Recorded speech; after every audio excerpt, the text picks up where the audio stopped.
ازيكم؟ ايه الاخبار؟ النهارده انا جاي اكلمكم عن موضوع مش عايز اقول كلنا، بس ممكن يكون معظمنا مر بيه، وهو التعامل مع المدير الصعب. انا شخصيا مريت بكل المديرين اللي انا هتكلم عليهم النهارده، مش النهارده بس، ممكن في الحلقات تانية كتير. اللي صعب ترضيه، اللي على طول بيحسسك ان انت مقصر، والمشكله ان هو بيحطك تحت ضغط نفسي جامد جدا. مش بس جوه الشغل، انت بتروح البيت عصبي، متضايق، متنكد، اوت اوف ذا مود خالص، وممكن كمان تطلعه على الناس اللي حواليك. طب تعالى نتكلم كده. هو ايه يعني انواع المديرين الصعبين؟ اول واحد المدير اللي هو حطك تحت ضغط بسبب ومن غير سبب، تحس ان الدنيا مقلوبة، مفيش اجازات، احنا مضغوطين، عندنا مشاكل كتير جدا حتى لو الدنيا ماشية تمام. ده اول واحد. المدير التاني الصعب اللي هو يعشق الاجتماعات اللي بلا هدف. يلا بينا نصحى الصبح نعمل اجتماعات، ميتينجز، نخش الساعة 9 الصبح نطلع الساعة 9 بالليل. طلعنا بإيه؟ إيه الأجندة؟ كلنا مش فاهمين حاجة، هو حتى نفسه مش فاهم هو أصلا دخلنا ميتينج ليه.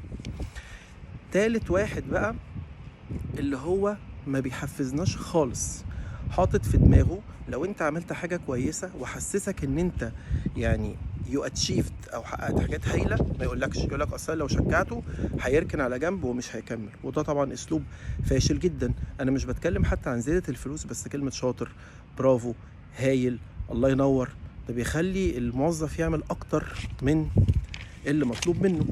فهم دول. في واحد كمان بقى اللي هو الاناليسيس اللي بيؤدي الى الباراليسيس، عايزك تحلل كل حاجة اكسل شيتات رهيبة. وطبعا مهم ان احنا نفهم الشغل قبل ما نطبقه عملي.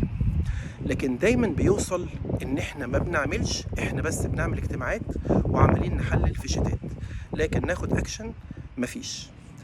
النوع اللي بعديه بقى اللي هو ما يحللوش ان هو يطلب حاجة الا الساعة 4:30 وانت بتقفل شغلك، نفضل طول النهار الدنيا تمام ويطلع لك حاجة. وكمان امتى بقى؟ يا سلام بقى لو يوم خميس، يبقى كده الموضوع ممتاز.